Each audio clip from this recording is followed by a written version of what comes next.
Gently pull at the top of the water purifier's front cover until the magnets release slightly, creating enough space to access the cable. Carefully unplug the wire connecting the inside of the purifier to the front cover.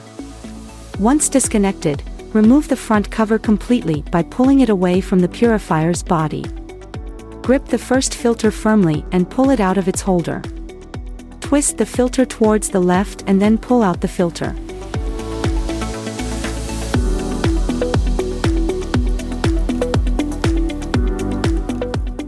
Place the new filter by looking for arrows.